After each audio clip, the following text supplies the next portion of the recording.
Dave, just looking back to last week, just how challenging were the conditions up there with the wind? We talked to Harrison about it a little bit. We saw some kickoffs going different lengths, and obviously It was a little different, I listened to Butker's media, and, he talked about how the stadium was lower, and he's absolutely right. I mean, that wind was coming over the top and kind of swirling in there. So that first kick that he made was really a great kick, into that wind right there. That was a 47-yarder, and it was right at our line.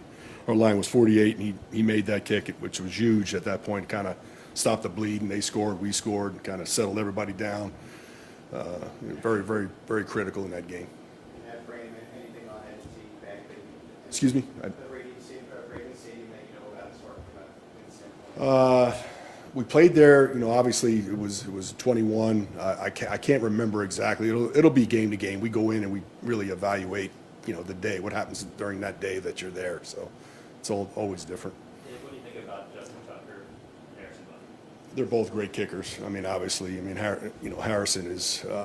If he's, I'm kind of biased because he's my guy, but I mean, they're both neck and neck to me. And I think Tucker is outstanding. I mean, when you watch him, he's just so pure in everything he does and consistent and strong leg. I mean, it's just amazing. And he's been doing it for such a long time. So he's the best. He's good.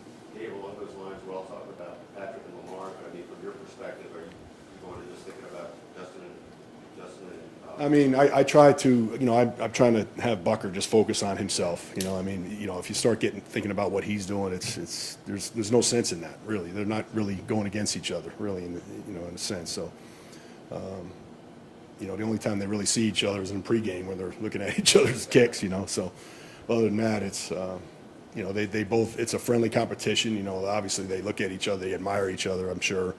I know Butker does. Part of the game. I mean, that whole matchup. Oh yeah, it's huge. I mean, this whole thing. John Harbaugh. I worked for 20 years ago. I worked for John Harbaugh. I was his assistant special teams coach. So I mean, he taught me a lot. I mean, just about almost everything I know, I learned about special teams when I first started. So I have a lot of respect for him, and I know how important special teams is to John. And I know what the emphasis they put on it on their football team, whether it's the roster and how much time they practice and.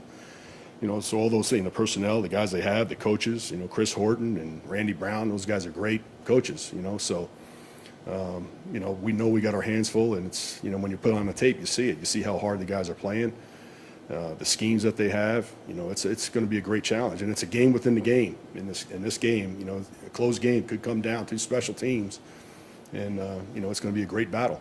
they gave up a return against the Texans for a touchdown. Out of character for them, or was that just Very out of character. Very out of character. And I'm sure John, it's a thorn in John's side. I guarantee it. There's no question about that. And they're going to work hard not to have that happen again, But, yeah, that's a rarity, against that team. Dave, looking back Last two.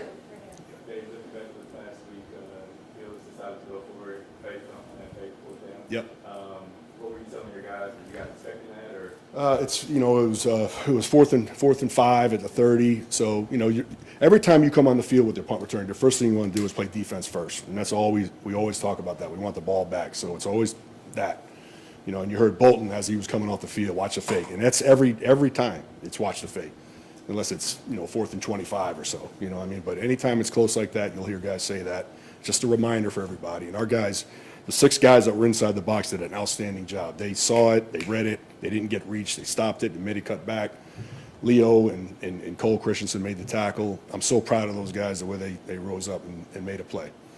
How good is the job that Richie has been doing, and if Tony were available, would that be open up for potentially a home run shot later in the next? Yeah, I mean, that's always a possibility. We're going to go, we're going to stick with Richie. Richie's been our guy. He's at meetings. He knows what's going on, and and he's been good. And he's been really good. He's making good decisions, and he's solid, and that's what we're looking for right now. Injuries or something like that, you might see Tony, you might see Hardman. Thanks, everybody. Thank you.